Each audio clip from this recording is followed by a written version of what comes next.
Posted by user ThrowRA. I finally realized my mom never actually loved me. I'm 27 years old, and last night I had a breakdown that made me see my whole childhood differently.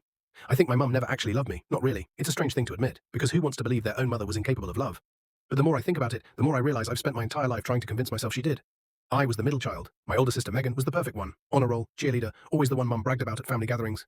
My younger brother Jake was the baby. Loud, funny, always getting away with everything because he's still learning. Then there was me, quiet, shy, a little awkward. I didn't give her much to brag about, I guess. When I was 8, I remember drawing a picture of our family for Mother's Day. I spent hours on it, coloring every detail, even putting a little heart around her face. I gave it to her, excited. She barely looked at it before setting it aside to take a call from Megan's teacher about a spelling bee. That tiny moment shouldn't have meant so much, but it stuck with me. Even then, I felt invisible. As I got older, the pattern just deepened. Megan's accomplishments were our accomplishments. Jake's mistakes were just him being a boy. My wins? Barely a nod. I could have cured cancer and she would have said, "That's nice, dear." When I was 15, I got pneumonia and had to stay in the hospital for almost a week. She came once, 10 minutes, she brought soup from a can, set it on the tray, and spent the visit scrolling through her phone.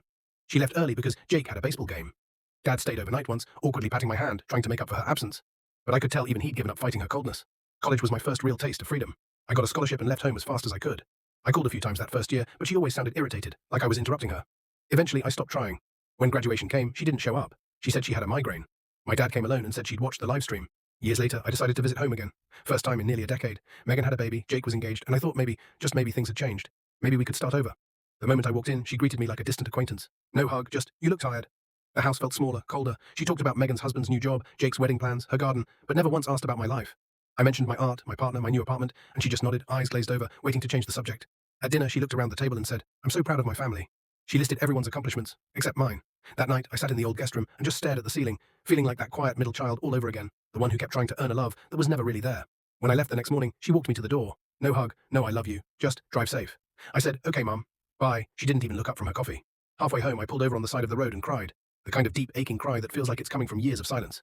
It hit me that I've been grieving someone who's still alive. That's the cruelest kind of grief, mourning the parent you needed but never got. But as painful as that realization was, it was also freeing.